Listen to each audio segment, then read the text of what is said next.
I never expected a snapshot to completely upend my world. However, last Tuesday, that is precisely what transpired. I found myself standing side by side with our corporate director, Mr. Peterson. As we shook hands, we couldn't help but crack a smile.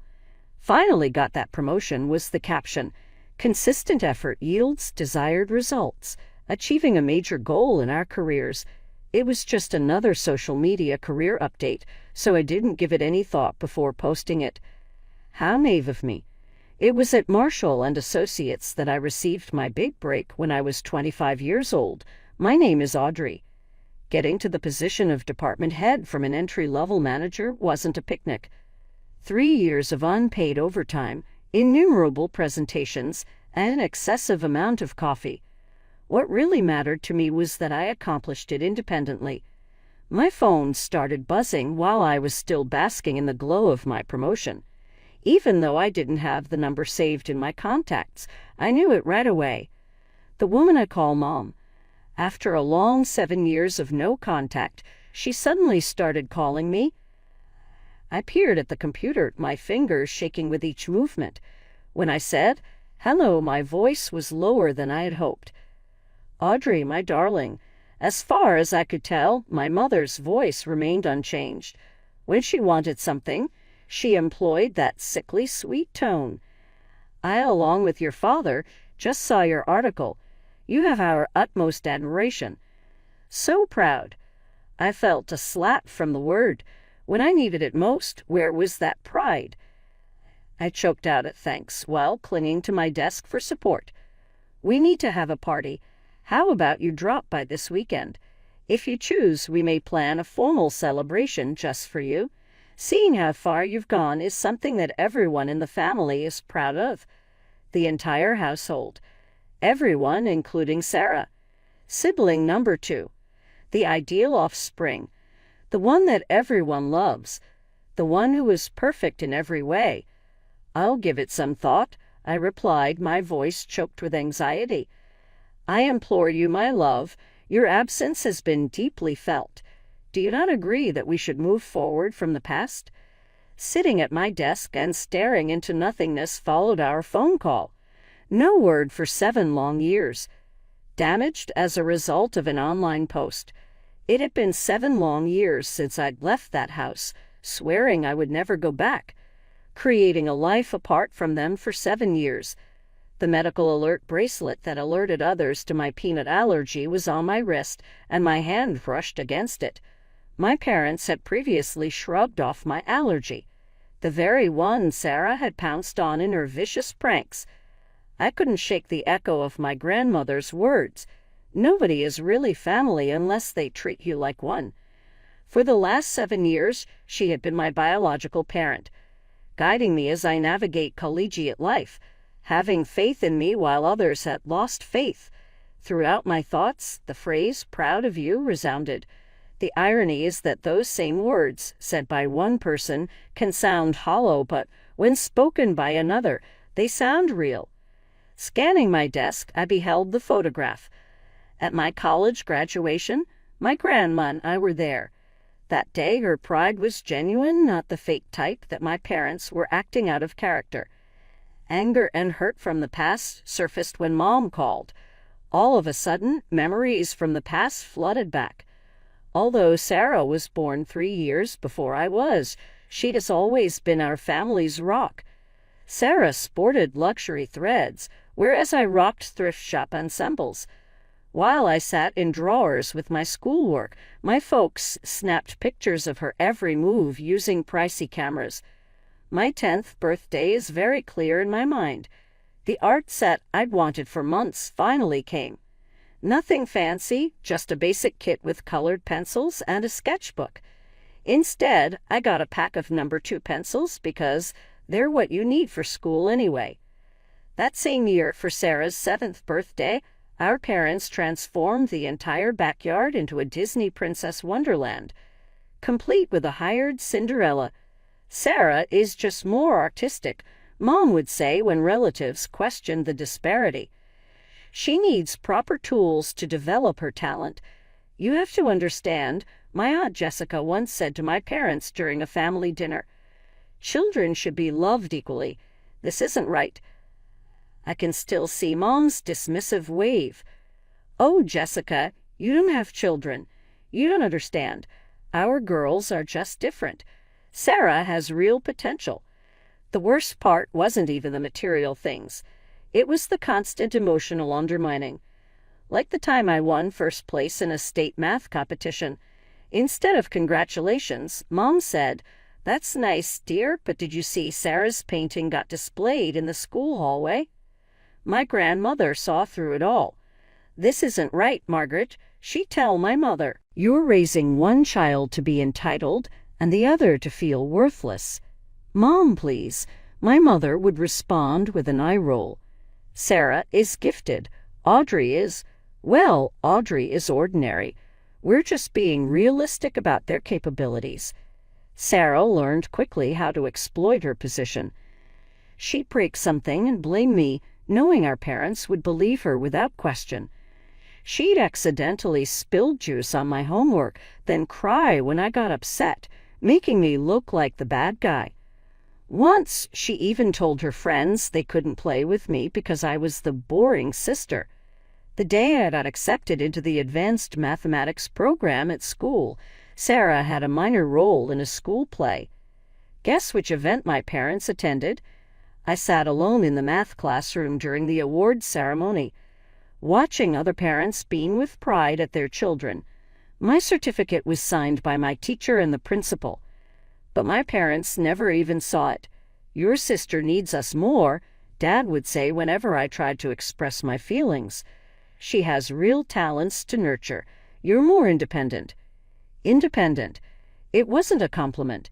It was their way of justifying their negligence.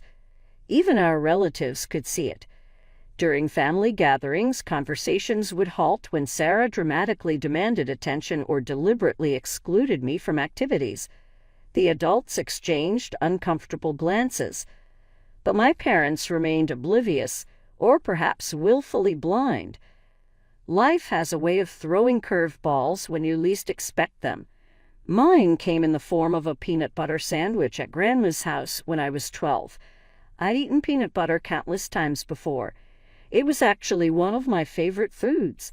But that day was different. "Want a sandwich, sweetheart?" Grandma had asked, making her famous peanut butter and honey combination.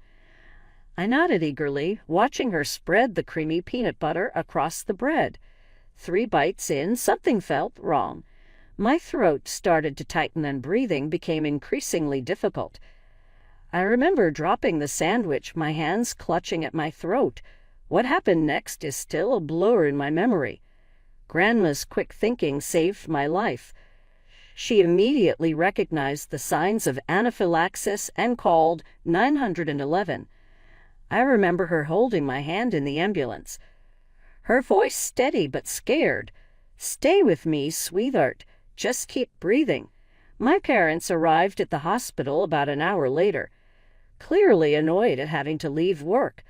Mom was tapping her foot impatiently while the doctor explained severe peanut allergies and how they can develop suddenly, even without prior issues. "She'll need to carry an EpiPen at all times," the doctor emphasized. "You'll need to be very careful about checking ingredients in everything she eats. Cross-contamination could be dangerous too." Dad nodded absently, checking his watch. Mom was already on her phone, probably texting Sarah's dance instructor about being late for pickup. The ride home was worse than the hospital. They waited until we were in the car before letting their true feelings show. "This is just perfect," Mom muttered. "As if we don't have enough to deal with. First the math tutoring, now this," Dad added. "Everything with you has to be complicated, doesn't it, Audrey?" Pressed myself against the car door, trying to make myself as small as possible. My throat was still sore from the reaction, but their words hurt more than any physical pain. The years that followed became a careful dance of reading labels and carrying EpiPens. Grandma made sure I had proper medical alert bracelets and helped me learn to advocate for myself. She even called the school to ensure they understood the severity of my condition. Sarah, of course, found endless amusement in my new medical reality. She'd wave peanut butter sandwiches in my face, laughing when I flinched. "Oh, sorry," she'd say with fake innocence. "I forgot you're allergic to everything now." At family gatherings, she'd loudly announce, "Be careful, everyone. Audrey might die if she eats the wrong thing." She made me feel even more like an outsider. My parents never corrected her behavior. If anything, they seemed annoyed by my need for caution. I learned to pack my own meals, check every label 3 times, and never trust food I hadn't personally verified. It was exhausting, but it became my normal. High school graduation should have been a moment of triumph. I earned a full scholarship to Northwestern State University. I'd done it entirely on my own, maintaining straight A's while juggling part-time jobs and constant vigilance about food allergies. The acceptance letter felt like validation for all those nights spent studying while Sarah's music blasted through the walls. The family dinner where I announced my college acceptance is forever etched in my memory. "I got into Northwestern," I said, trying to keep my voice steady. "Full academic scholarship." "That's nice, dear," Mom said, barely looking up from her plate. "The thing is," I continued, gripping my fork tightly, "I'll need help with housing. The scholarship covers tuition, but not accommodation. I've looked into the costs and—" "No," Dad's response was immediate and flat. "You chose to apply to a college in another state.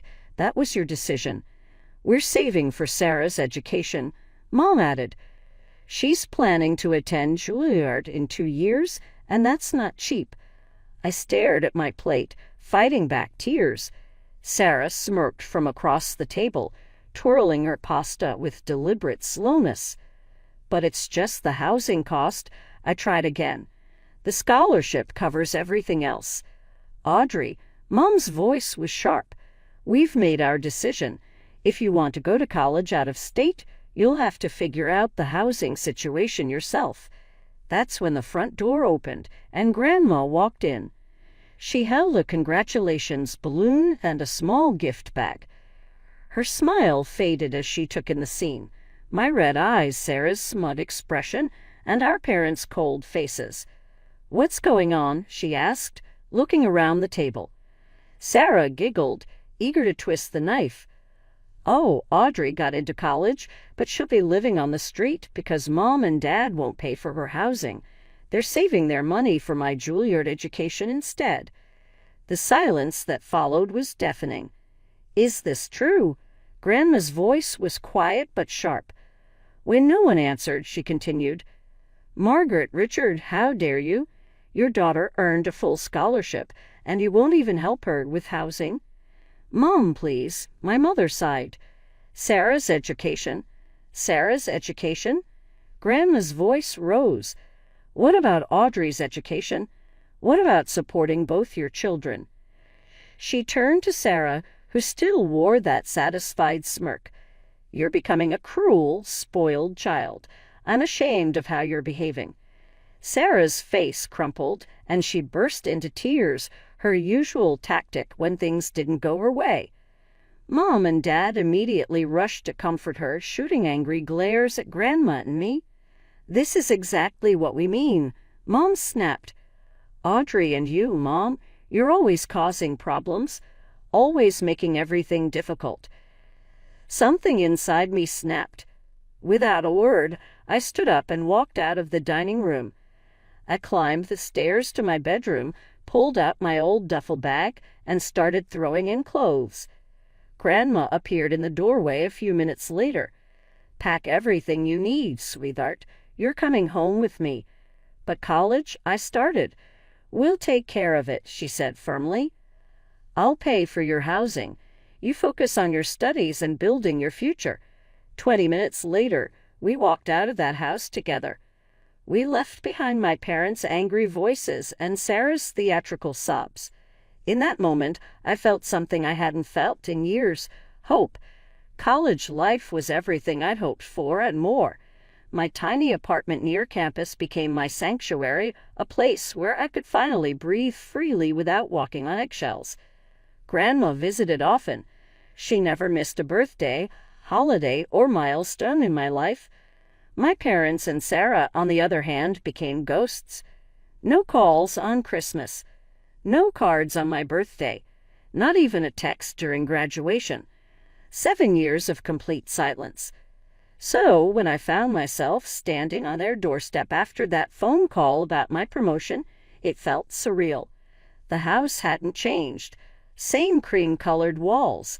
Same manicured lawn. Same brass knocker I used to stretch to reach.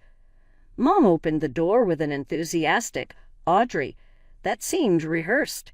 She pulled me into a hug that felt foreign and stiff.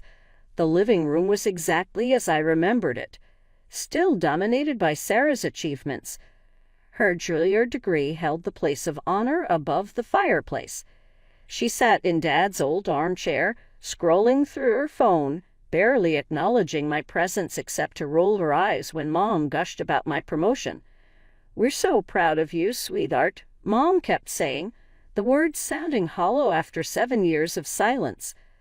"Aren't we, Richard?" Dad nodded from his spa on the couch. "Very proud, making your way up in a big company like that. We should celebrate properly," Mom continued, her voice taking on that familiar planning tone. "A big family gathering right here at home. Everyone would love to see you. Aunt Jessica, all your cousins, grandmother too." I asked pointedly, "Of course." "Of course," Mom said quickly, though I caught her slight grimace. "We want to make things right, Audrey. It's been too long. Let's say 2 weeks from now, give everyone time to make arrangements." I found myself nodding, though every instinct screamed this was wrong. "Sure, that sounds nice."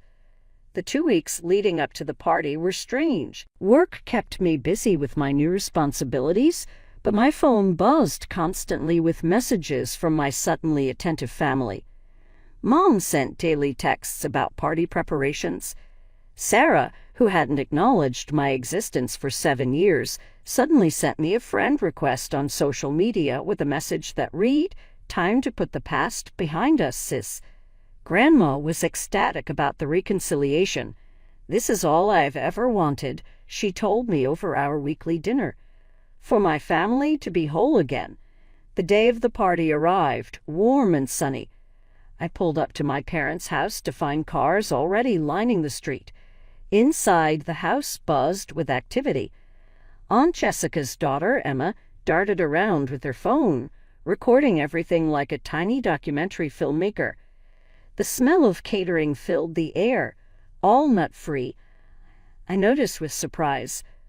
"Audrey," Grandma enveloped me in a warm hug. "You look beautiful, sweetheart." Aunt Jessica hugged me next. "So proud of you, kiddo. Department head at your age? That's incredible." Sarah stood by the stairs in a designer dress that probably cost more than my monthly rent, greeting guests with her practiced pageant smile. Our parents fluttered around, playing the perfect hosts as if the last 7 years had never happened. When everyone was seated at the elaborately decorated dining table, Mom clinked her glass for attention. "We're so happy to have everyone here today," she began, smiling broadly. "As you know, we're celebrating Audrey's promotion." She paused for polite applause. "It's wonderful to see her finally finding her footing in the corporate world." I should have known the word "finally" was a warning sign. And speaking of success, Mom continued, her voice brightening. "I'd like to take a moment to talk about our Sarah. Many of you know she graduated from Juilliard with honors last year. She's such a talented artist, truly gifted."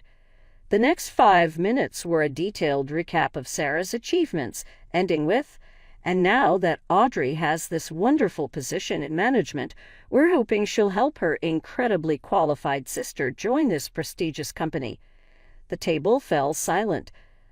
I could feel Grandma's eyes on me. I saw Aunt Jessica shift uncomfortably in her chair. Emma kept her phone trained on the scene, capturing every excruciating moment. Actually, I said, my voice surprisingly steady. I'm not in a position to hire anyone. I'm a department head, not a director. I don't make hiring decisions. Mom's smile tightened. But surely with your new influence. Excuse me. I cut her off, standing up. Mom, Dad, can we talk privately? They followed me into the kitchen, their practiced smiles dropping as soon as we were alone. I thought this was supposed to be a celebration of my promotion, I said quietly, not a networking event for Sarah. Don't be selfish, Audrey, Mom snapped. Sarah needs this opportunity. Family helps family. Selfish, I repeated in disbelief. After 7 years of no contact, you reach out only because you want something from me, and I'm the selfish one? Dad's face hardened. We've given Sarah every advantage, invested everything in her future. The least you could do is help your sister now that you're in a position to do so. We returned to the dining room, the tension following us like a storm cloud. I sat down, trying to ignore the concerned glances from Grandma and Aunt Jessica. The catering staff had served the main course while we were gone, some kind of elegant chicken dish with a creamy sauce. I took a few bites, my mind still churning from the conversation in the kitchen. The sauce had an interesting flavor, nutty almost. My throat suddenly felt tight. A familiar panic gripped me as I realized what was happening. Peanuts, I managed to gasp, my hand already fumbling for my purse and the EpiPen inside. There's Peanuts. The room began to spin. I could hear chairs scraping and voices raising in alarm. Grandma's voice cut through the chaos. Someone call 911. Everything after that became a blur of sounds and shadows. The last thing I remembered was the feeling of my throat closing and Grandma's hands gripping mine. I woke up to the steady beep of hospital monitors. My throat felt raw, my body heavy. Grandma sat beside my bed, her face drawn with worry and exhaustion. "Oh, thank God," she whispered when she saw my eyes open. "We almost lost you, sweetheart. The doctor said it was one of the worst anaphylactic reactions they've seen." I tried to speak, but my throat was too sore. "Don't try to talk yet," Grandma said, squeezing my hand. "You've been out for several hours. The EpiPen and the paramedics barely got to you in time." I managed to rasp out, "How?" "The food. They knew." Before Grandma could answer, Aunt Jessica burst into the room with Emma, close behind. Emma clutched her phone, her young face uncharacteristically serious. "Audrey," Aunt Jessica's voice shook with anger, "there's something you need to see. Emma, show her." Emma stepped forward, her hands trembling as she held out her phone. "I was recording everything at the party," she said quietly. "I got this when you were in the kitchen with your parents." The video showed the dining room from an angle near the dessert table. I could see myself leaving for the kitchen with my parents. Then, clear as day, Sarah stood up and walked to my place setting. She reached into her designer purse, pulled out a small jar, and quickly stirred something into my food. The smirk on her face was unmistakable. "That's peanut butter," Aunt Jessica said, her voice hard. "Your sister deliberately put peanut butter in your food, knowing full well about your allergy." I stared at the phone screen, watching the scene play out again. Sarah, my own sister, had tried to. She could have killed me. Grandma's voice broke. She knew exactly what she was doing.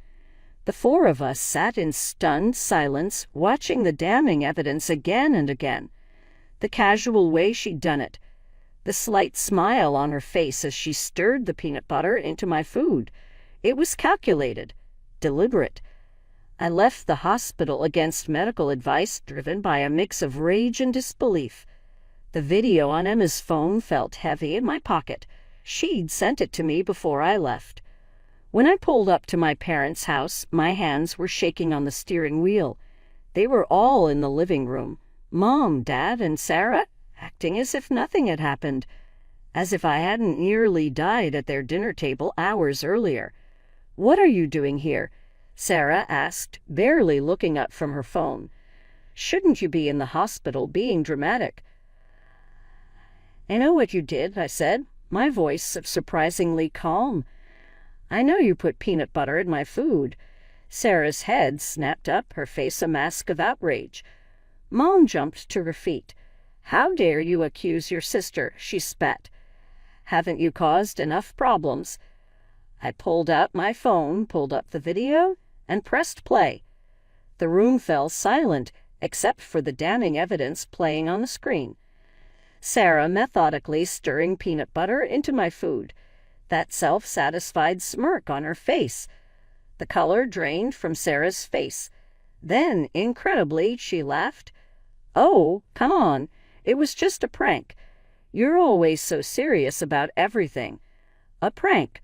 My voice shook. "I could have died. Do you understand that? The doctor said I barely made it." "Oh, please."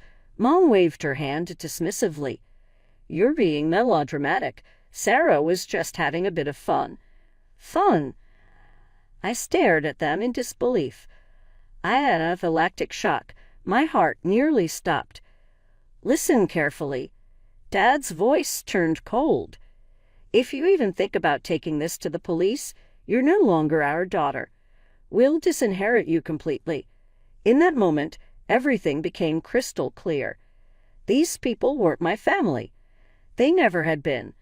I walked out without another word, got in my car, and drove home. My hands were steady now. I knew exactly what I needed to do. Sitting at my computer, I uploaded the video to my social media. Below it, I wrote, "Today I learned what family truly means, and these people are not it. My own sister deliberately poisoned me with peanuts, knowing about my severe allergy. My parents called it a prank. This is the last time I will ever call them family." The reaction was rapid and forceful. Shock and fury were the reactions of long-lost relatives. Aunt Jessica posted the video online with her own critical remarks. Colleagues and friends voiced their shock and solidarity. In response, Sarah and my parents defended themselves in the comments, accusing me of being an attention whore and insisting that everything was just a misunderstanding.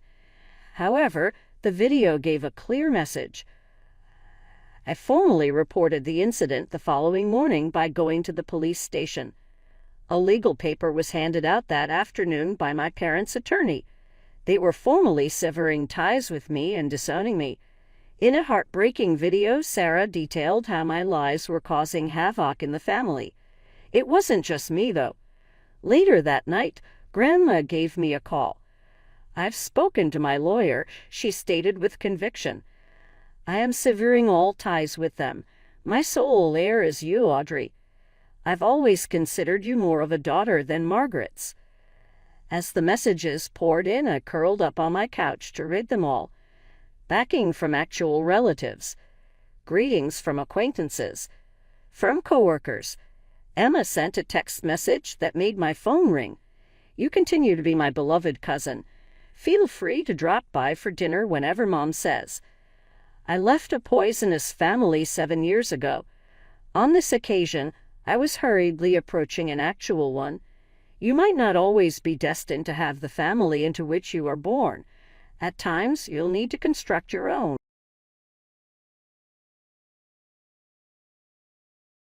Hi, everyone. My name's Laura.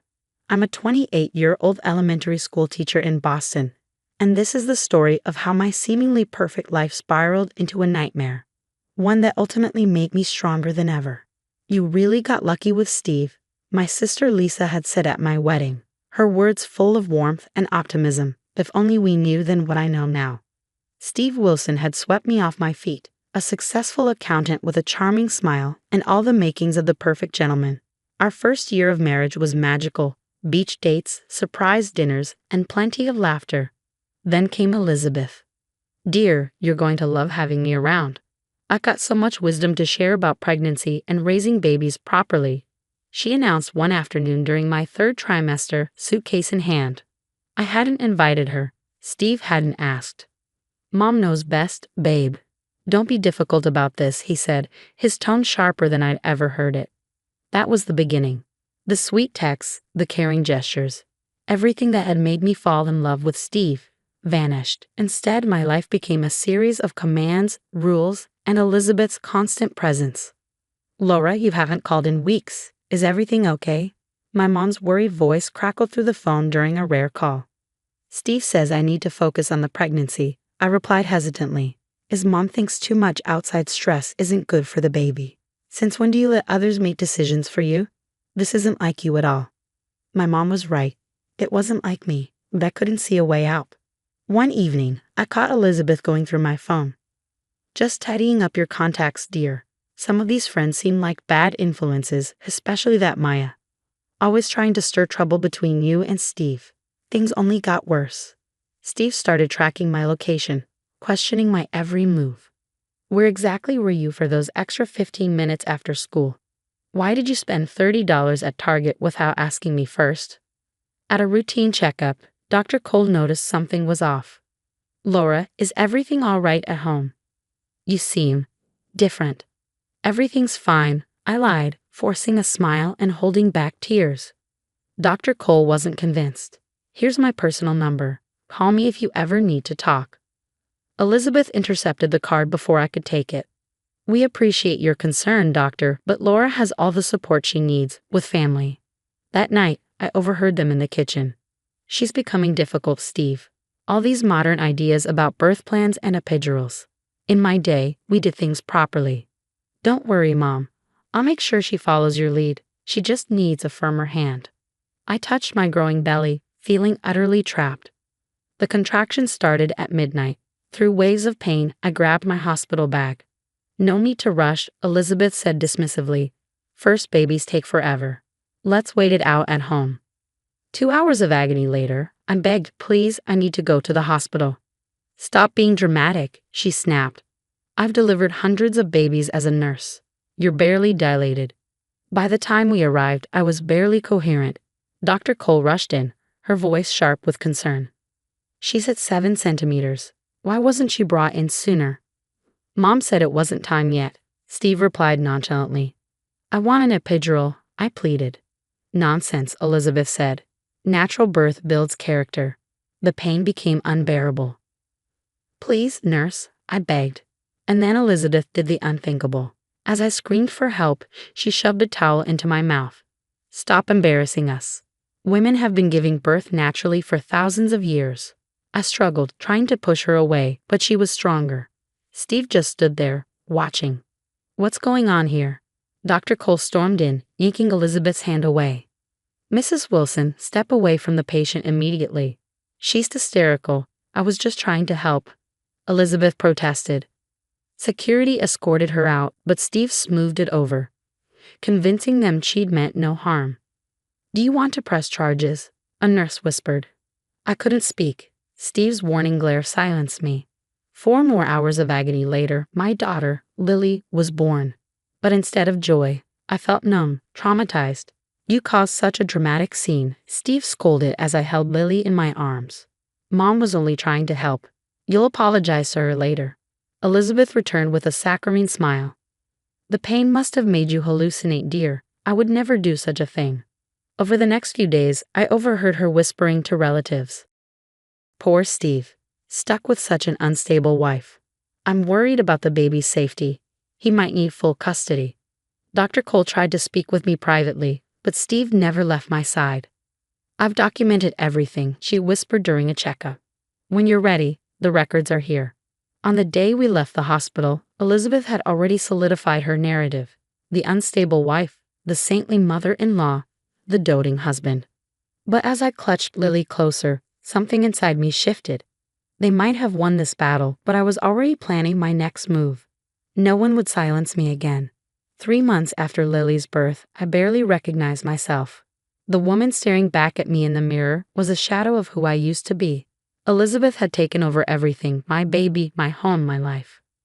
No, you're holding her all wrong," she barked, snatching Lily from my arms for the 3rd time that morning. "Honestly, how do you expect to be a good mother when you can't even handle the basics?" "She's my daughter," I snapped, trying to stand my ground. Keep your voice down, she hissed, narrowing her eyes. You'll upset her with your unstable behavior. That evening, when Steve came home to find me crying, he sighed with irritation. Maybe Mom's right, you're not handling motherhood well. She won't even let me feed my own baby, I shouted, desperate for him to see the truth. Because you're doing it wrong. Everything was fine until you started with this postpartum nonsense. His words felt like a slap, but the worst part was the hollow look in his eyes. The man I once loved was gone, replaced by someone who only saw me as a problem to be managed. One afternoon, Maya surprised me with a visit. I was wearing long sleeves despite the summer heat, and she immediately noticed. Laura, what happened to your arm? She asked, her voice low but firm. Before I could deflect, she grabbed my sleeve, revealing finger-shaped bruises. I'm just clumsy, I mumbled, pulling away. That night, I hid my old phone in my robe pocket and started recording everything. You're lucky Steve listens to me, Elizabeth hissed while cornering me in the nursery. One word from me about your mental state, and he'll take that baby away so fast you won't even see it coming. Later during a diaper change, I caught her muttering to herself. Just like that stupid patient who reported me years ago. Claimed I was too rough with her newborn. Ha, they all learned to keep quiet eventually. The next day, Lisa called. Something's wrong with your accounts, she said urgently. The inheritance from Grandma, it's gone. Transferred to a joint account with Steve. And Elizabeth's name is on it too. My hands shook as I replayed the recordings from Maya during a secret lunch meeting. Girl, this is serious. We need to get you out, she said, her voice steady and resolute. Steve will never let me take Lily, I whispered, my fear overwhelming. Then we'll make sure he has no choice. Lisa dug deeper into Elizabeth's past and found something chilling. 3 formal complaints of patient abuse during her nursing career, all mysteriously dropped. Dr. Cole, who had been quietly documenting everything since Lily's birth, had contacts at the nursing board. These records show a clear pattern of behavior, she explained during a routine prenatal vitamins check we used as cover. And I've got detailed documentation of the birth incident. But Laura, you need to be ready. They'll fight dirty. Maya introduced me to Sarah, a domestic abuse counselor. First, we document everything, Sarah explained. Then we plan every detail. Timing matters. Late one night, I overheard Steve and Elizabeth talking in the kitchen. She's getting suspicious about the money, Steve muttered. Don't worry, son, Elizabeth replied, her tone cold and calculating. Once we get her declared unfit, you'll have full custody. Lily needs a proper family, not some unstable mother. Lisa found me a lawyer who specialized in domestic abuse cases. We've got enough to bury them, she said confidently, but we move on our timeline, not theirs. Every night, I kissed Lily's forehead, whispering a promise. I'll get us out of this. Every day, I gathered more evidence, voice recordings, bank statements, photos of bruises, Elizabeth's nursing complaints. Maya helped me open a secret bank account, and Lisa prepared her guest room. Remember, Sarah warned during one of our support group meetings, abusers are strongest right before you leave. That's when they're most dangerous. I looked at my baby girl sleeping peacefully despite her grandmother's ever-hovering presence. Freedom came on a Tuesday. Elizabeth was at her weekly hair appointment and Steve was at work. The timing was perfect. Stick to the plan, Maya texted. I moved quickly, my hands trembling as I packed. Documents, recordings, Lily's favorite teddy bear, a few clothes, all essentials. Finally, I wrote a brief note. Calling the police won't help. Check your company's financial records instead. Lisa was waiting 2 blocks away, her car idling. As we drove off, my phone lit up with calls and voicemails. You've ruined everything, Steve's voice snarled. We'll destroy you, Elizabeth screamed. But it was too late. Everything had already been sent, to the nursing board, to the company's CFO, to the authorities. Within days the dominoes fell. Headlines broke. Former nurse faces abuse allegations. More patients came forward, 3, then 5, then 12. Elizabeth's perfect reputation crumbled. Steve's smug confidence turned to panic when his company's CFO uncovered missing funds. Lisa's accounting connections ensured the anonymous tip landed exactly where it needed to. Mr. Wilson, we've discovered significant discrepancies, the CFO informed him. Soon after, Steve's arrest made local news, securities fraud, embezzlement. Domestic abuse charges. The once charming man I had loved now looked hollow and desperate in his mugshot. You think you've won? Elizabeth spat at me during the custody hearing, her voice trembling with venom. No one will believe your lies. But they did. My evidence, recordings, Dr. Cole's documentation, the financial records, it was airtight. The judge granted me full custody of Lily with no visitation rights. My client also requests a restraining order, my lawyer added, her voice resolute. Elizabeth's nursing license was permanently revoked, her reputation in tatters. Legal fees drained her savings, and her once lofty social standing evaporated. Even her church friends avoided her whispers trailing behind her like a shadow. Did you hear? Elizabeth Wilson had to sell her house. 5 years passed. My education consultancy thrived, helping struggling students find their way. Lily grew into a bright, confident kindergartner, her laughter a daily reminder of our hard-won freedom. Mommy, can Maya and Aunt Lisa come to my birthday party? Lily asked, her eyes sparkling. They're already here, sweetie, I said, smiling. The party was in full swing when my phone buzzed. Steve's appeal was denied. He's serving the full 10 years, my lawyer informed me. Later, Lisa showed me another update. Elizabeth's medical spa business just filed for bankruptcy. She's moving into Sunshine Acres Assisted Living. I glanced at the news but felt nothing. No anger, no satisfaction, just peace. That evening, as Lily blew out her birthday candles, her face glowed with joy. What did you wish for, sweetie? Maya asked, grinning. I can't tell, Lily giggled, but Mommy already made it come true. She made us free. Tears pricked my eyes as I hugged her, her warmth grounding me. Her laughter filled the house. A safe, happy home built on strength, love, and freedom. Later that night, my phone buzzed again. A message from Steve. I'm sorry. I know it's too late, but I'm sorry. Delete. Another from Elizabeth. Please, Laura. I've lost everything. Just let me see my granddaughter. Delete. Some might call what happened revenge, but I call it justice. They made their choices, and karma did the rest. As for me, I chose freedom, strength, love. What would you do if your abuser apologized years later, after losing everything? Would you forgive them to free your own heart? Or would you delete their messages, like I did?